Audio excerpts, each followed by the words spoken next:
Hello ladies and gentlemen, and welcome to the Joy of Stick. Stickhead here with your Atari ST gaming channel, and I'm bringing you today another instalment of the top 50. In fact, I'm bringing you numbers 30 to 26, and that'll take us to halfway. We've had some cracking games so far, and I'm already getting loads of messages saying that people are being introduced to new games that they've not seen. People are being reminded of games that they'd forgotten about, and that's just absolutely joyous. So brilliant. Well, without further ado, let's have a look at the next 5. Number 30.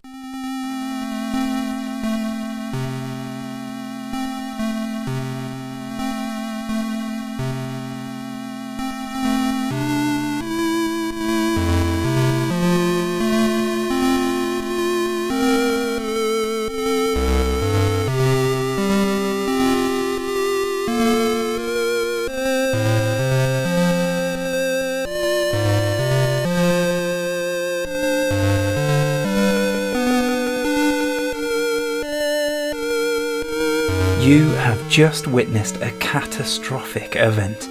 As the leader of the moon colony, you watched as a 20 trillion ton asteroid struck the Earth, making it completely uninhabitable. All that's left of humanity is you, your small group of colonists, and a band of half-human mutants living on Mars.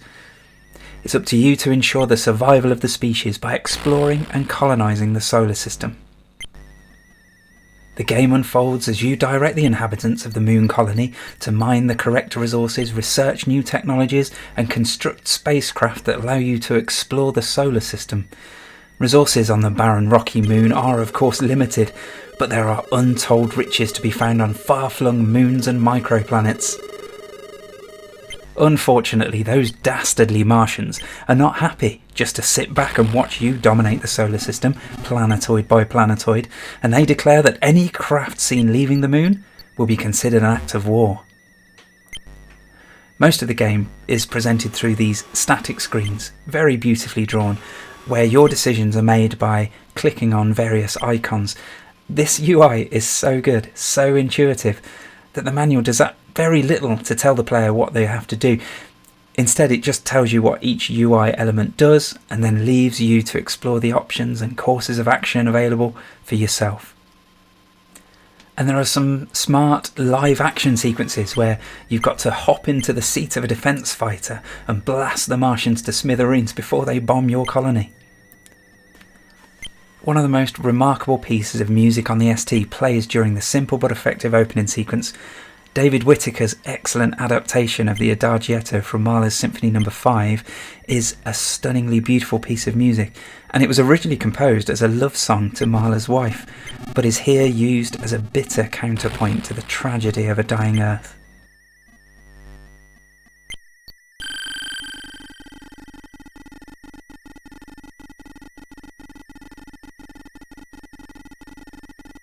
Number 29.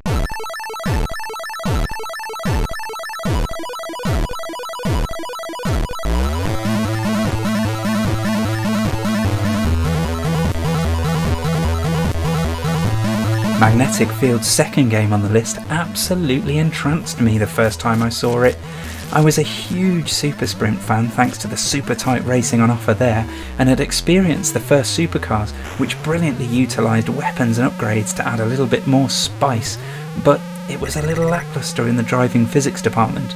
The sequel, however, nails the driving while retaining the fun power-ups and destruction from the first game, and wrapping it all in a typically excellent magnetic field sense of style.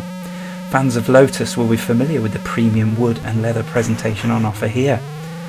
In between races, the action is punctuated by entertaining and funny, almost role-playing game like question and answer sessions, where a journalist or a driving inspector will grill you for the opportunity for some bonus cash to spend on your car.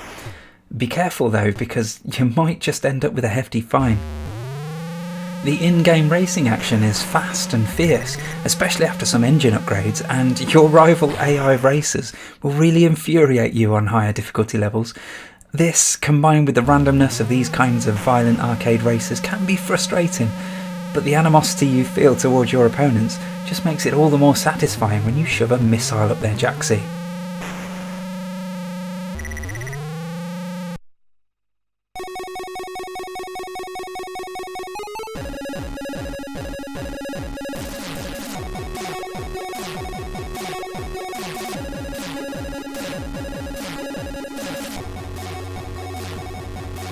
Number 28.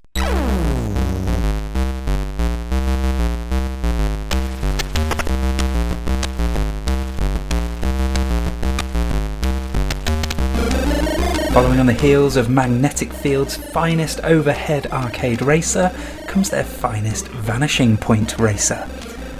One of the things that really struck me when I first saw this game was the presentation. Now that sounds like a pretty shallow thing to appreciate in a game, but that swish opening sequence really sets the scene. Sports cars are all about elegance and style, and this game does its best to emulate that.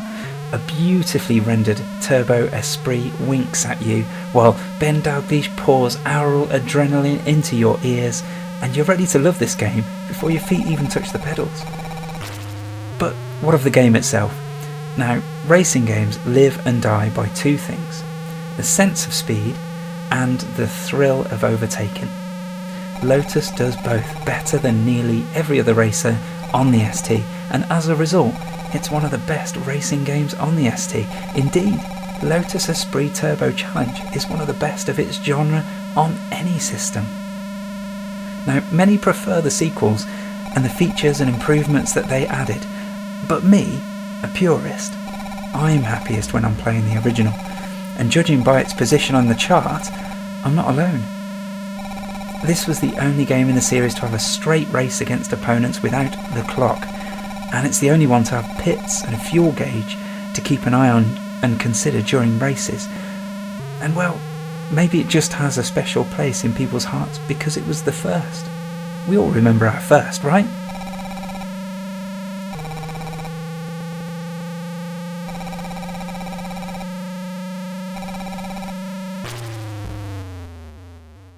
Number 27.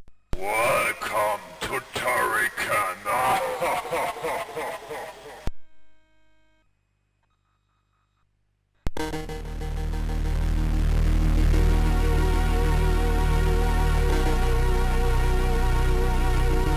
Malagoola, master of all the fears and nightmares of mankind, is back to his old tricks again, and it's up to you to don the metallic pants of awesome known as the Turrican suit and show him the door. Luckily, you've got a few tricks up your silver sleeves to help you on your way. You can lob grenades, drop mines, blast out walls of death, and turn into a living ninja star in order to dispatch those enemies. But that's not all. Holding down the fire button projects a crackling bolt of lightning from the end of your gun that you can direct towards the oncoming alien hordes. Ooh, and let's not forget the power-ups you can pick up to apply new effects to your standard laser blaster. Now there's useful. Some people are not going to be happy to see that this one beat out its younger sibling to a higher position on the list. On the surface, it seems that the sequel is the same game, but better.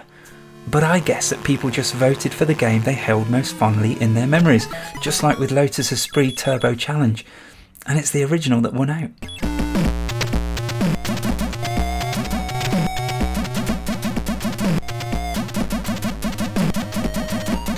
Number 26.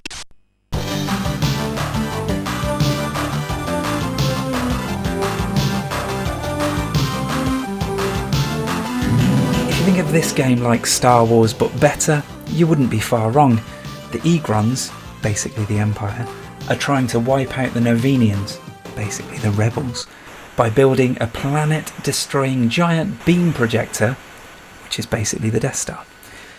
Ace pilots named Jay-San, basically Luke, agrees to join the fleet to try and destroy the evil weapon before it can be assembled. Great stuff. Not an Ewok or a Gungan in sight. From the banging reggae rock of the intro music to the little novella you get inside the box, you can tell that Starglider 2 is a labour of love. But the real beauty of Starglider 2 is in its smooth, filled polygon vector graphics. Argonaut really knew what they were doing here. And it's interesting to note that the 3D tech that Argonaut cut their teeth on in this game would help them to go on to develop the Super Effects chip for Nintendo's vector-based brilliance, seen in games like Star Fox, or better known as Starwing here in the UK. Argonaut were certainly pioneers for gaming's first forays into 3D, so this game is worth it for that alone. but actually the game itself is rather brilliant too.